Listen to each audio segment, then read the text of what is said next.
I can jump in on that one.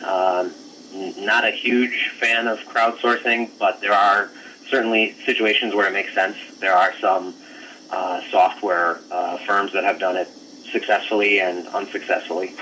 There's good stories about that. Unsuccessfully would be Minecraft, where someone gamed the system in translation. It was a group of young guys that gamed the system and put all sorts of profanity in it. Then on the other side, there's companies out there that have good strategies, have had some decent success in crowdsourcing, like a Facebook, who have crowdsourced translation and done it somewhat effectively. For the corporate world, I would say just add your risk. What's your level of risk? If it's not right, what does that mean to me in dollars and cents or our reputation?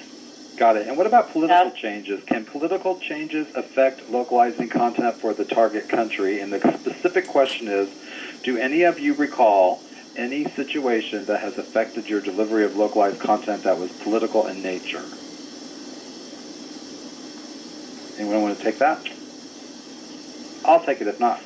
I think one of my experiences when I was working for Great Plains Software had to do more with infrastructure rather than politics, where there was a problem with the quality of the bandwidth going into the country that we were trying to send our software to electronically. It turned out to be cheaper to fly somebody on a plane as a courier with CDs and install the software than to try and send it electronically over the bandwidth. So that's a bandwidth issue that can be affected by geopolitical war, infrastructure loss, that kind of thing, natural disasters, and so on. Of course, and then there are marketing slogans. So marketing slogans that brands, and this will dovetail into the next question as well. Exactly. Brands want to have a unified brand message or tone and voice for their brand, and that makes perfect sense if you're trying to control an environment in your native country with your native language where you have great understanding. But as it turns out, you can also have a slogan or some kind of statement that seems to make perfect sense in the United States that you would send to a translator who might read it first and think, in my country, in this case, France, there was a political campaign going on, and the translator said, you might not want to use this tagline. It is almost identical to the political tagline that one of the candidates is using, and that it could be perceived that you are making commentary on the election and not trying to get people to understand your product. So I think that's probably very typical. So here's another question. Yeah, and we actually, when I worked at Lionbridge, had a global branding issue. HP changed their global brand, went through a big, long process and developed some stock photos and everything.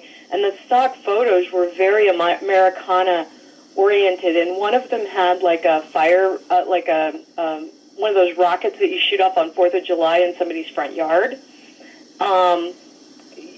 Probably not a good picture to put in a war zone, just saying. Yeah, exactly. So those kinds of things, and none of the pictures played very well internationally because they were way too Americana-focused. And so they had to go back to the drawing board, and they'd spent hundreds of thousands of dollars on that campaign. Here's another yes, question. we've spoken about words, but we haven't really touched on the impact or the visual impact of graphics and images. But Kit, you're so correct there that the initial visual impact, if it's culturally restricted to a particular locale, it really won't have the initial impact that we need it to have, and in fact could have the opposite or a detrimental impact on a target audience. Peter, do you find that ordinary corporate people finally understand the acronyms L10N, I18N, etc.? And if not, then what does that mean for us? Should we be using our own jargon, or should we be spelling it out? Well, it depends. There are some customers that are very, very active in our community, and I'm always, very impressed. They understand workflows, and they come with a lot of knowledge. But then there are other customers that would, certainly not identify with the terminology. So I think it really is a tailored approach. It just really depends on the customer, and sometimes we sort of just go back to the basics and not use the acronyms, but just talk about the concepts. Sure, and a follow-up question for Peter is, do you still come across clients who say, I just want translation, when you try to tell them about localization? Yes, often. and it's tough. We get clients with all sorts of different ideas of what translation equals, and you're in trouble when someone says, "I just need a conversion," because this is a mathematic equation. Yeah, there's no easy button for that. No, there isn't. It's a creative process, and I think I hope we made that very clear today. It's a very technology is important, but this is a very human process. It's a very creative process. And one of the metrics that I use for that is that localization takes about 80% of the time that the technical communication, user documentation creation takes. So if you're localizing into 10 languages, that each translator is taking 80% of the time that tech writer took to create that content in the first place. And the average translator, I think, the metric is about 2,500 words per day. So is a maximum, and that's if they're using content that they're very familiar with, terminology that they're very familiar with, and they have the style guides available to them. So those are metrics that I use with my clients a lot.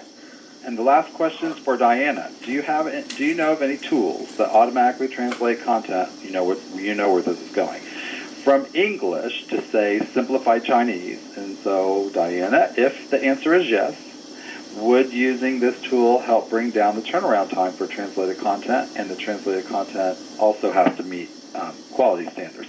So I think we're asking about machine translation. Can you speak briefly about what's going on in that sector and when it may or may not be appropriate today, at least, to use?